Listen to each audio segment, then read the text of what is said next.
នេះគឺជាoffice delivery មកស៊ីមយុទ្ធមួយយន្ត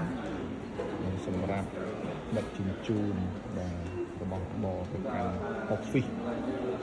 នានានៅក្នុងអគារមួយនេះបាទតែនៅពេលដែលមានការ order គេដាក់អីវ៉ាន់នៅលើទៅវានឹងគេថាដឹកជញ្ជូន delivery អូតូម៉ាទិកទៅគ្រប់បាទអគារទាំងអស់ទៅបន្ទប់ office អស់នៅក្នុងអគារនេះអញ្ចឹងហើយមនុស្សយន្តឆ្លាតចាំបាច់ប្រើមនុស្សដើម្បីទៅងាយដឹកជញ្ជូននេះបានទេអញ្ចឹងគ្រប់បន្ទប់ការិយាល័យនៃធ្វើការនៃអគារមួយនេះគឺប្រើតែឧបករណ៍នេះសម្រាប់ដឹកជញ្ជូនដល់ពេលវាដឹកជញ្ជូនហើយវាត្រឡប់នៅទីខាងដើមអញ្ចឹងវិញមកជួបជុំពុទ្ធបរិស័ទនៅហ្នឹងហើយដល់ពេលវាអស់ថ្ម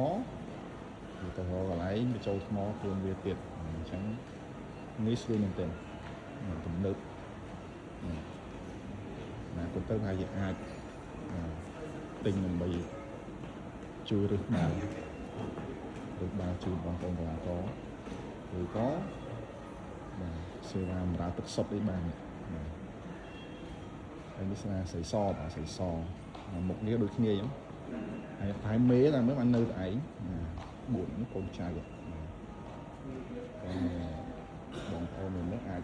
ទិញគ្រឿងពីគ្រឿងទុកប្រើនេះ